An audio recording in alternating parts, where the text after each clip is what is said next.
Welcome back to Inside Personal Growth. This is Greg Voisin, the host of Inside Personal Growth. And joining us from just a little bit out of Seattle, Washington, is Carol Sanford. And Carol has a book. She's got a series of books. Everybody needs to know about Carol. I'm going to direct you to her website. This is called The Regenerative Life. And the subtitle of this book is Transform Any Organization, Our Society, and Your Own Personal Destiny. This is a great book. Carol, good day to you. Thanks for being on the show, and thanks for spending a little bit of time with my listeners. Oh, I'm delighted. I love the subject of what you work on and what you've been doing in the past, so I'm glad to step into the stream of all that. Well, we're glad to have you, and with your ancestral background with your grandfather, I want to get into that. It definitely makes you somebody that people need to listen to. I'm going to let our listeners, Carol, know a little bit about you. Carol Sanford is a consistently recognized disruptor and contrarian, working side by side with Fortune 500 and new economy executives in designing and leading systemic business change and design. Throughout her university and in-house education offerings, global speaking platform, she's a best-selling, multi-award winning author on human development work. She works with executive leaders who see the possibility to change the nature of work through developing people and work systems and ignite innovation everywhere. For 4 decades, Carol has worked with great leaders of successful businesses such as Google, DuPont, Intel, P&G, 7 generations, educating them to develop the people to ensure a continuous stream of innovation that continually delivers extraordinary results. I could go on and on and on, but if you want to learn more about Carol, go to carolsanford.com. That's CarolSanford.com. Well, Carol, the accolades at your website and all the things that you've done are numerous to mention, but more importantly, the books that you've written that have informed, educated, and inspired people are just truly something to be recognized. And you are the author of 6 books, all around transforming the business culture and the individuals within the organization. Why have you gravitated to this work, and why are you considered, as you said in your bio, the disruptor and contrarian? Since I was a very young child, I've been a contrarian. I was named that by my grandfather, called me a positive contrarian. And the reason he did is he said, you do see clearly what it is others are not seeing, but you give them the alternative. So it's not like you're just saying you stupid, whatever, and no, you're wrong. It's like you're saying, look at it this way. And the reason I think I went into work has something to do with the combination of my grandfather and my father combined, my maternal grandfather and father. My father was a pretty broken human being, and he was very racist and tried to condition me in the way behaviorists do to see the world the way he did. And he had a lot of power because he was a judge.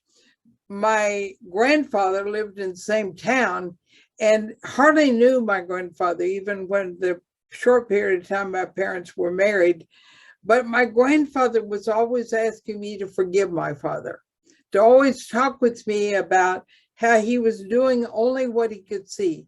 And that in the world, we have to help people grow up, engage, and discover how you learn to see what's beyond your eyes, beyond your senses.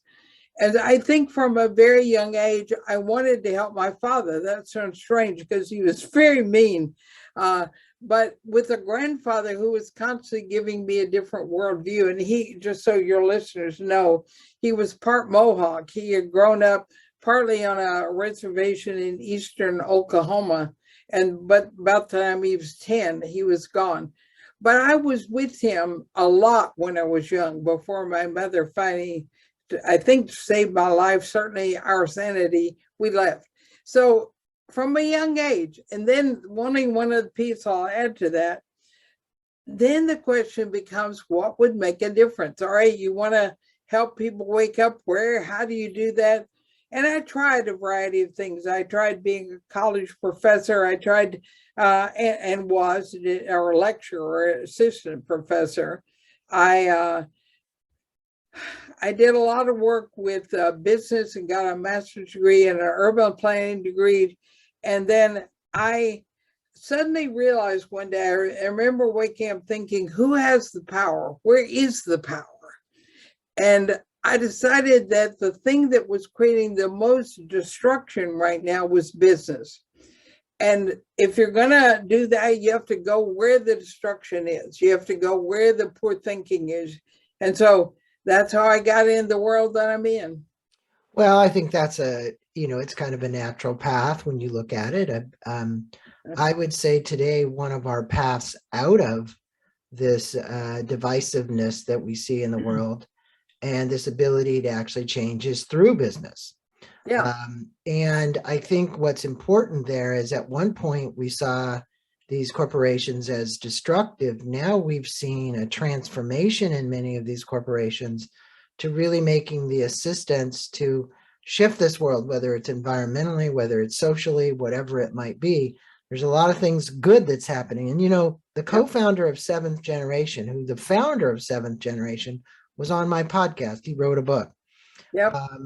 And the forward to your book, the Regenerative Life, Jeff stated that the work that he did with you fundamentally changed who he was and the role he played on the planet. Now, obviously, all my listeners know Seventh Generation is biodegradable cleaning products and all kinds of things that they make. And he is still giving back, he says, Jeff, in a form of revitalizing contribution to social and environmental causes. Rightfully so. That's what they're about. How does your work, in your estimation, have such a lasting effect on individuals that are awake, aware, and willing to transform their lives and their organizations? I think we nowadays have been left with what I would call a humanist view of how you create change, which is go out and do good in the world, have yourself be a good person. And the thing I bring is a very disruptive idea to that, because probably most of your listeners, when I said, they're going, yeah, absolutely. Well, I said, the problem with do good is it depends on whose definition. All colonization has been under the guise of doing good, or not all, but a good part of it. And the way we look at something is not systemic enough. And so the way I work in, and Jeff isn't the only one who said that, my newest book, even after this one we're talking about, is has a foreword by Ahmed Rahim, who is the founder of Numiti. And my previous book before that has the founder of Plum Organics and Cheryl O'Laughlin. And she said the same thing. Now, I'm going to tell you what they say about why this has such a deep, lasting effect. First, I demand they do the work. I don't have any programs. I don't have any templates. I don't have any belts we give people. I don't have any way we say do circular and you'll get everything done, or sustainability. Instead, we work on how to learn to see from different paradigms, from the world that we have lost the ability, at least for the last 100 years, to see the world well. And we lost the ability to look at ourselves well.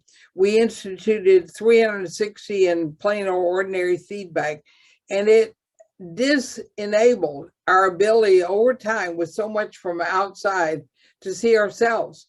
And we got so we only ask, and we will say, one of my books is No More Feedback. And what it says is, if we want conscious human beings who can see what's going on inside of them and make sense of it. So not get judgmental about ourselves or other people. If we can learn the skills that are taught, if you grow up in an indigenous culture, a lineage culture where you have Buddhist teachers or Hindu teachers or Socratic teachers, you will learn a different way of seeing yourself.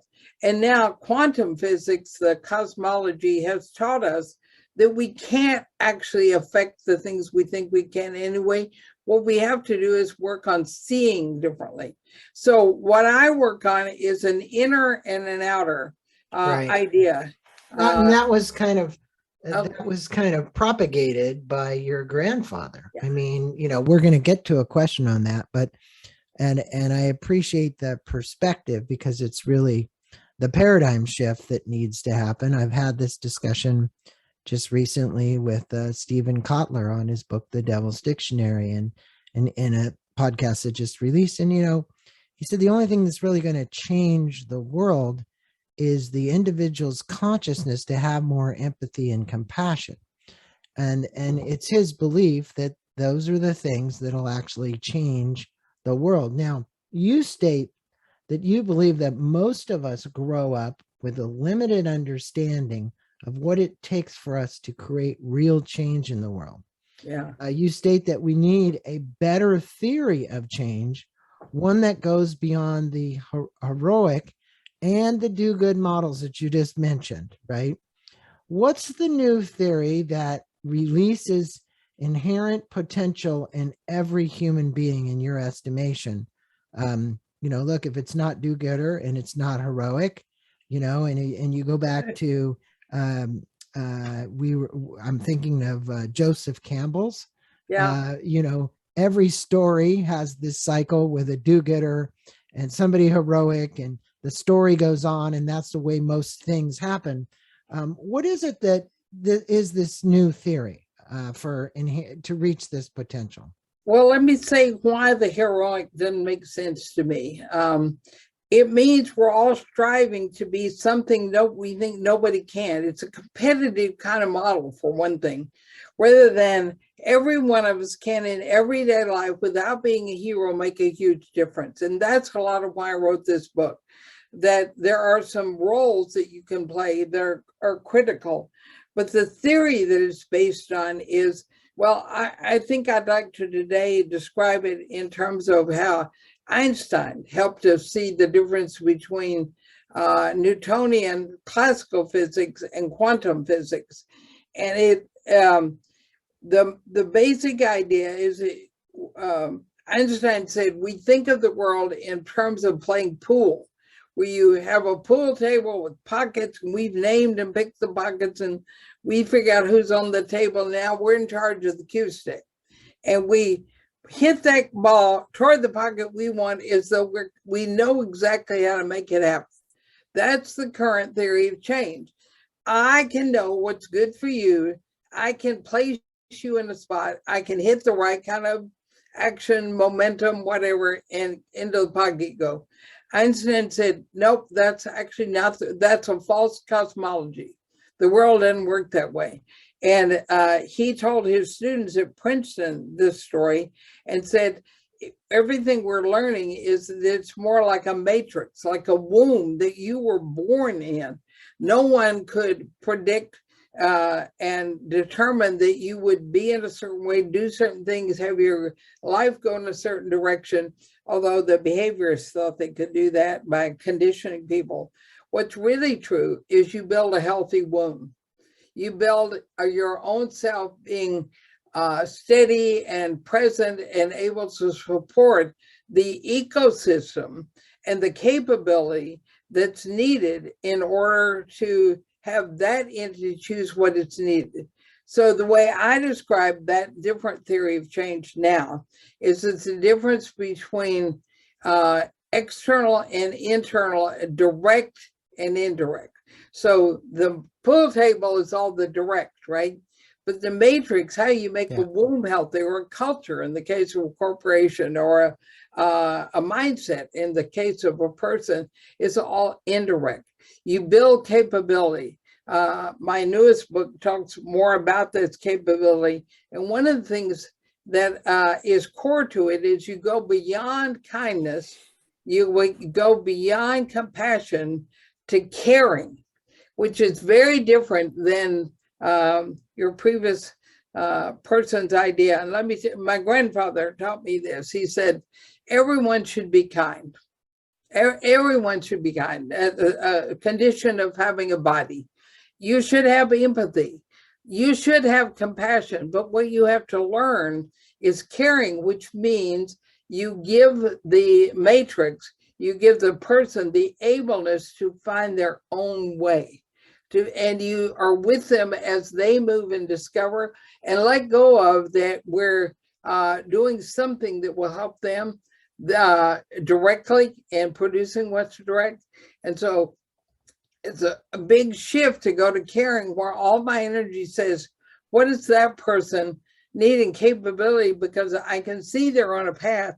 I shouldn't be in charge of their path, but if I care enough, I will make sure the matrix and the capability and the consciousness is developed.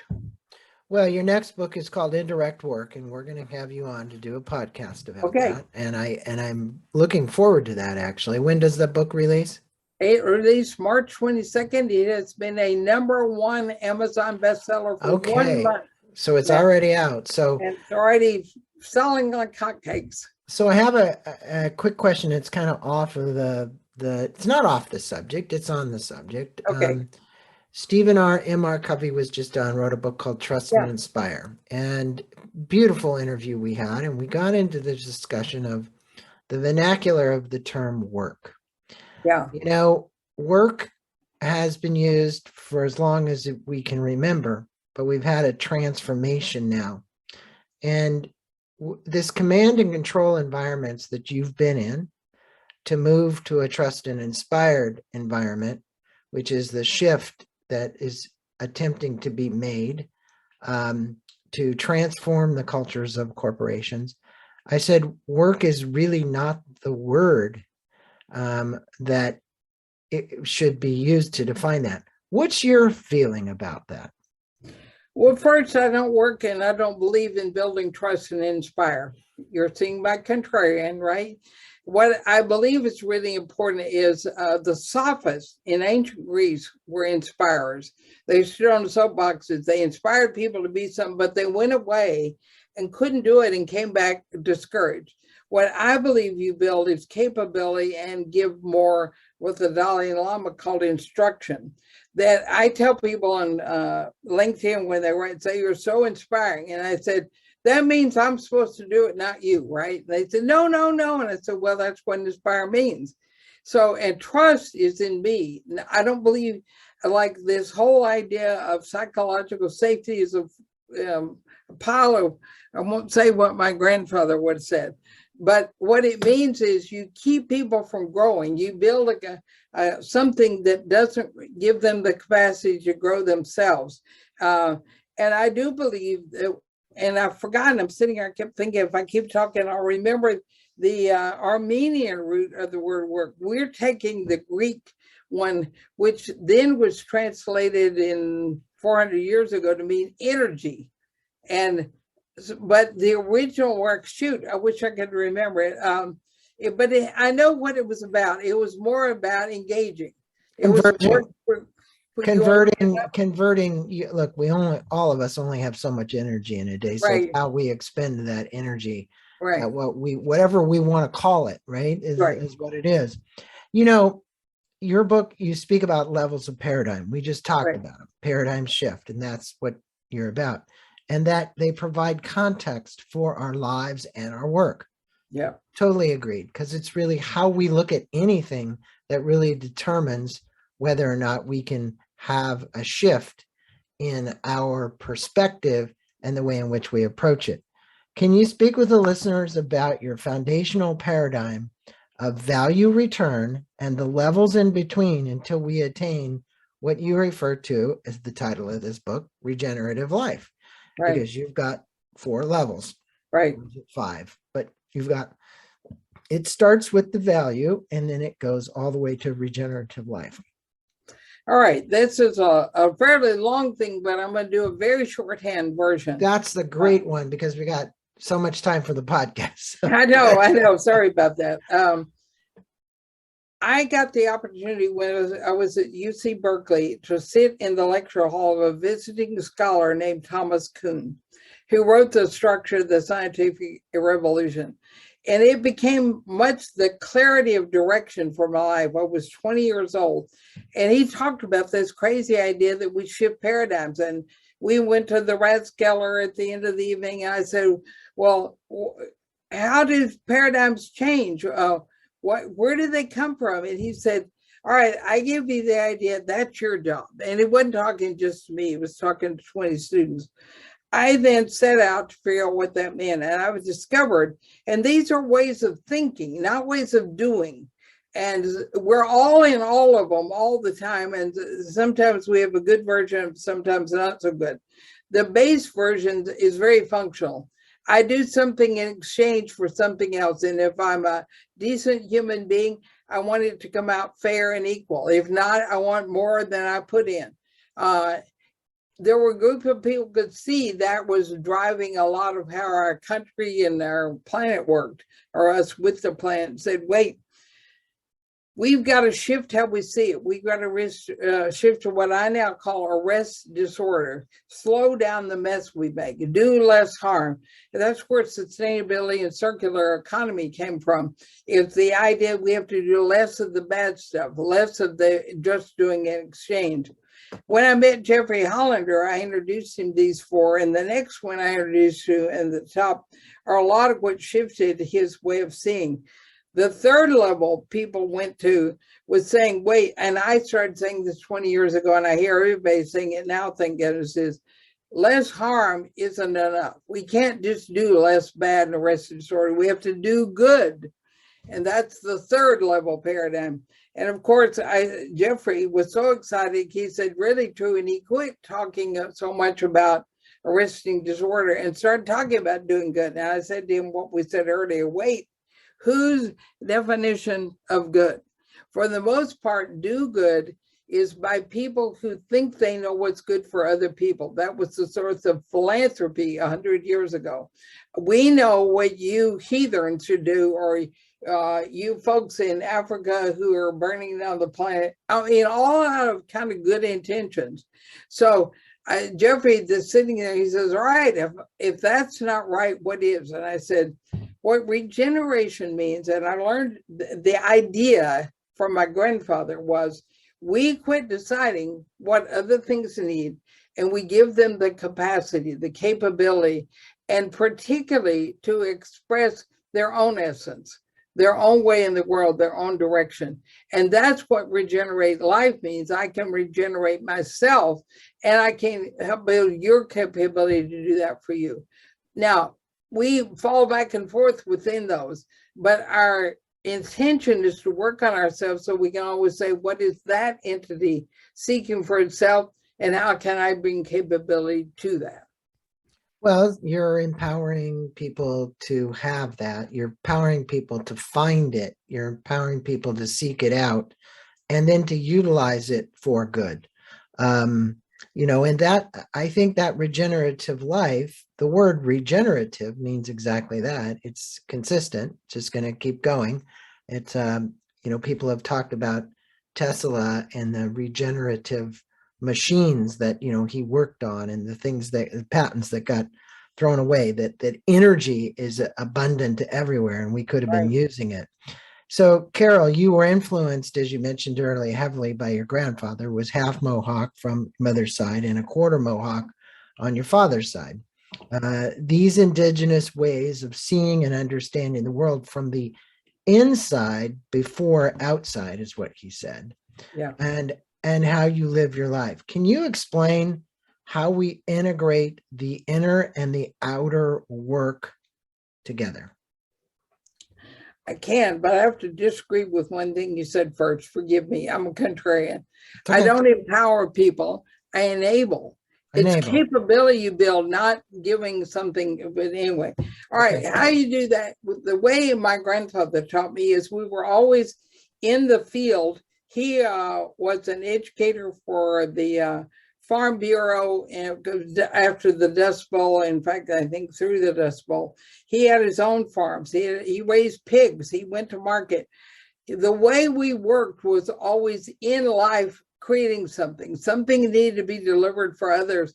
And he would have me working on myself. What are you noticing about yourself?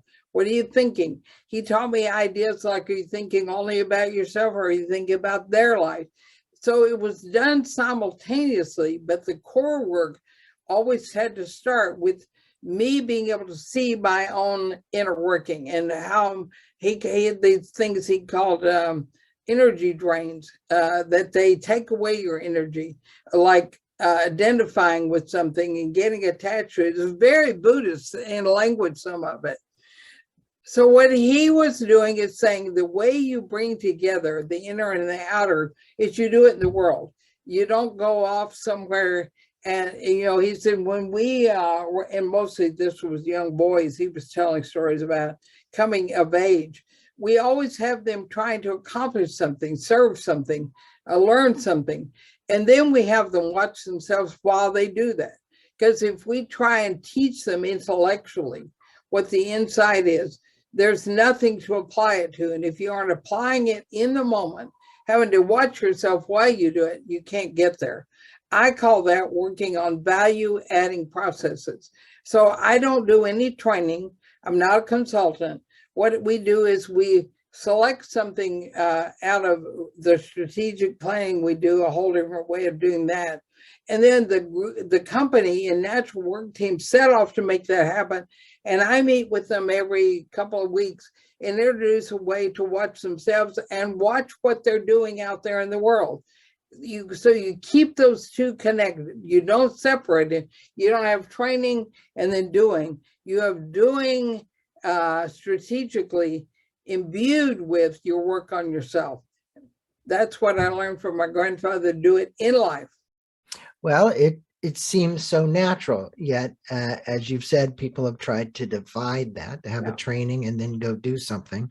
And you're saying, no, it's natural to do and learn from your doing. And I agree with that 100%. Now, you state that the principles enable us to extend through thought and action into a new territory while building our insights and past experiences. Very similar to what you just said. Yeah. If you could recap the 7 first principles of regeneration framework for the listeners and how this will extend our thoughts and actions into new territories. So in other words, you've got 7 frameworks. I know this is a lot to try and, get in 40 minutes, but I think if you just give the listeners a little bit, a taste, they literally can go buy this book and understand a little bit more. So I'm going to do it as a story, then it goes quickly. Okay. So my grandfather said, the first thing you have to pay attention to is the whole. If you've started with the fragment, you're not looking at living systems. So a child, you don't look at them as their problems, what they're good at, all their grades. You look at what are they seeking to achieve in the world. And that was good when you were in a value-adding process. Secondly, every living entity, one of the ways you can see its whole is see essence. And that's a term I brought in later, but he was talking about your authentic self, your authentic soul, something that's not about you doing your personality, but you can do it of a life shed. I don't call them watersheds, life shed, another story. Third, then you work on taking that whole and its own essence and say, what's potential for that essence to express itself in the world and what it's trying to realize. Now we've got the bridge of the 7. Those are the first 3, which are inner. We now have something called development. I have this whole child with their unique specific essence and the potential they have. Now we add development. And when my grandfather was working with me, he was constantly asking me, what was I trying to achieve? What was I trying to contribute? And then he would work on development of me in that specific context. Now we go to the last three, which are in the outer world. And this is so hard for Westerners to see, even those first three are hard. We see in fragments, but the fifth, of these seven is nested. The idea that every one of us are nested in a greater system. I'm nested in a family, in a neighborhood, and etc. But when I'm doing work, it's nested also. If we're going to market, like my grandfather was taking us to market, and I do this with companies, we look at what it's nested in. It's not linear. And then the next thing is overcoming that.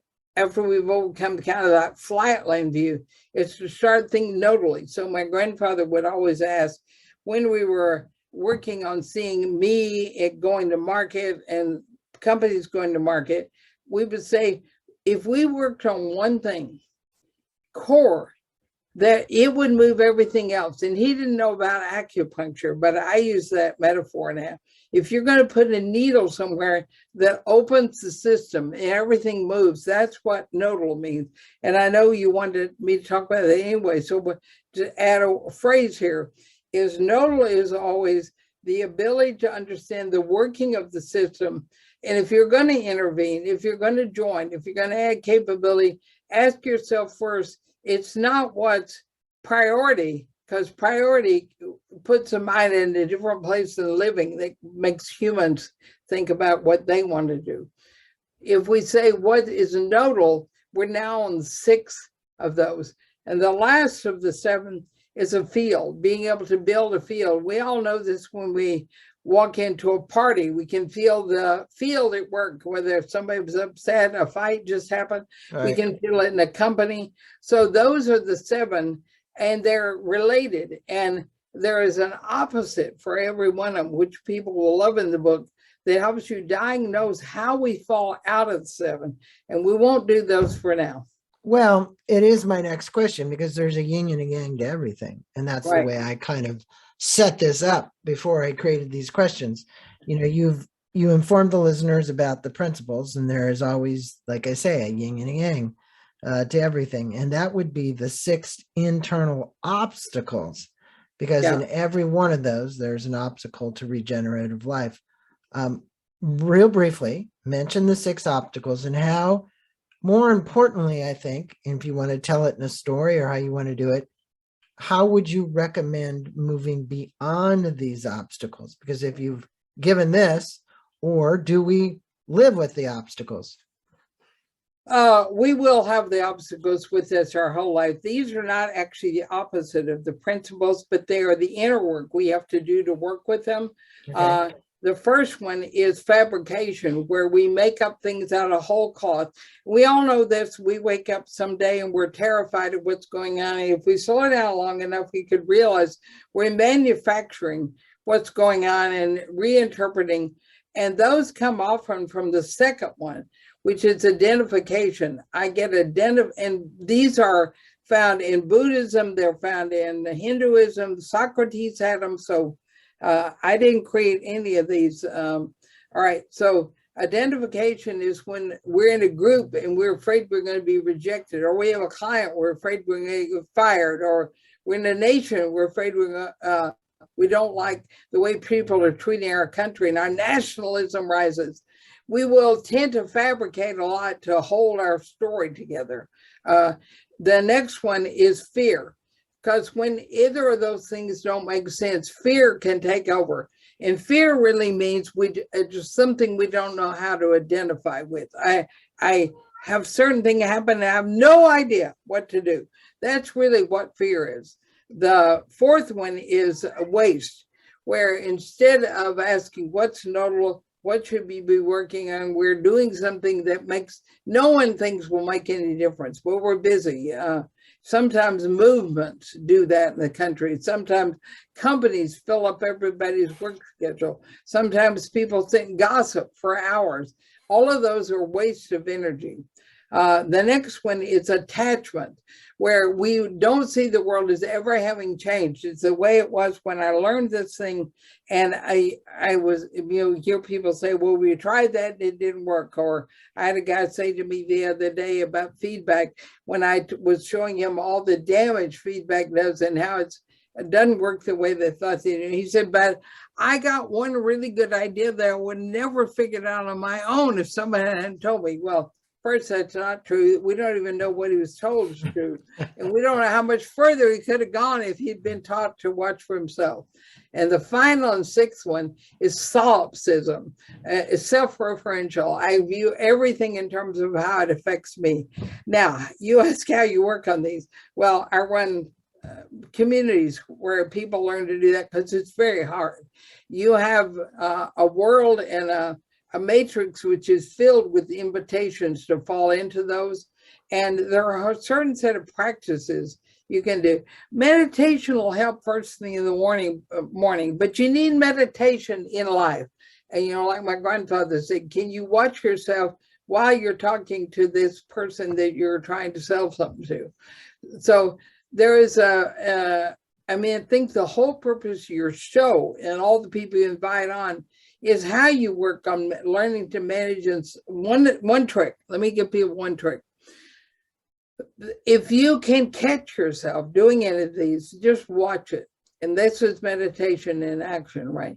And then just release it without judgment, on yourself, with anyone else. If I say, I'm noticing I'm really feeling put upon by that person, or I think they are making me a victim.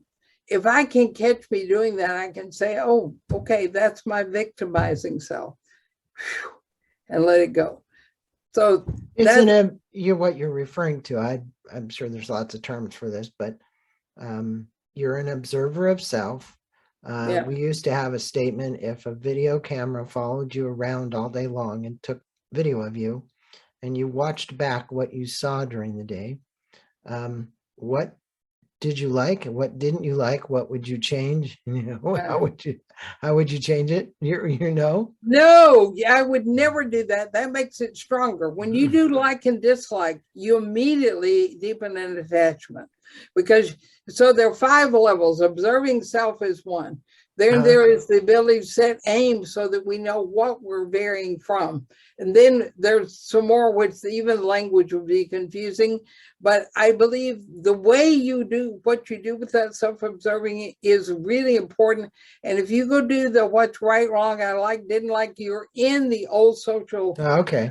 Where Got you it. establish them. Okay, No, sorry. that makes sense. Now, look, as you start to end this book, you get into the Regenerative Society Enneagram. Yeah. The big picture in the book. You mentioned that you've organized the roles into 3 groups of 3 in a framework that you call this Regenerative Society Enneagram. Again, in general terms, please speak with the listeners generally about these groups and why knowing about these groups can allow us to better identify our roles in society. All right, so one of the things we haven't said was I did this book with a research project. I involved 160 people who I gave them some education, some engagement, and had them go try in the world to change something they wanted to grow in regard to an aim they had. And then they came back and talked about, they journaled a lot.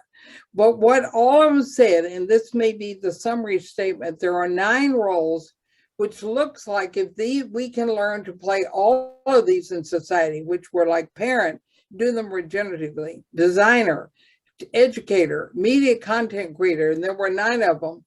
If you can learn what the essence of those is, and we had everybody knowing how to play them, we have a society that worked because you would know when to step in them. You are not a media content creator. You are doing that right now. But when you're with your family, you may be doing parenting.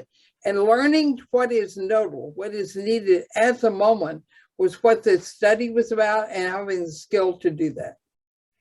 Yeah, and I as you've said, depending on this indigenous belief, I think as you've been taught by your grandfather, many of these skills or opportunities to learn, you personally yourself, you carry these into life. And it's the experiences that we have in life that give us these learnings. And my show is about helping people understand those experiences, because sometimes you have them.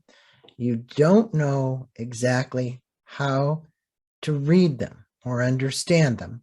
And you're a good person for people to be going to and reading the kind of books you've written for people to do that. So this is a good question for you. If you were to leave these listeners today that have listened to us now for the last 40 minutes with 3 takeaways that could transform their thinking, their beliefs, their subsequent actions, what would you impact them positively with that they could use to actually take away from the podcast? Okay, so first, I never answer that question because you can't, but I'm going to answer it the way I do, which is begin with joining a community that's working beyond the do-good paradigm. Okay. And that's a very important step. Secondly, stay in it your whole life. I have members who've been with me for 42 years, and one of them is Jeffrey Hollander, has been there 27. They're continuing to work with a philosophical stance that's working out of regeneration, not do good, which we have to get beyond, is a very important step.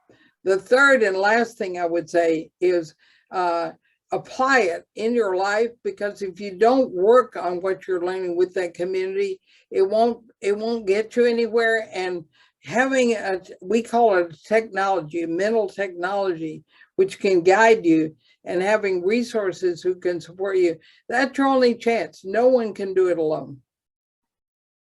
Carol, I think for our listeners, probably of all the books that could have a great impact on them, and your new one, it's Direct Work, Direct Work, right? No, Indirect Work. Sorry. Indirect Work. Sorry, Indirect. Not inner.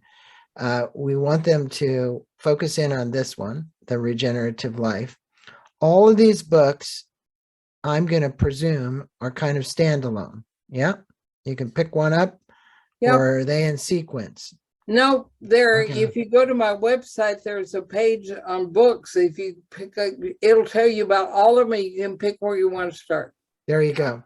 So we're going to invite you back to do the Indirect Work. This was fascinating. And I think for all of my listeners, we'll have a link to Amazon to get the book. Also, if you want to learn more about Carol, you're just going to go to Carol Sanford, SANFORD.com. Beautiful website, lots of offerings, lots of books, resources, contact. She's got a second opinion page there as well. Carol, it's been a blessing having you on.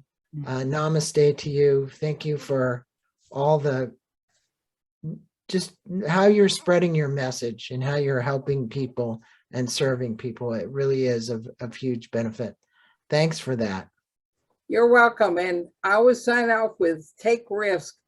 It's a lot more fun. I would agree with that 100%. Jump out of a plane if that's your next thing you want to do. You take care. Have a beautiful rest of your day.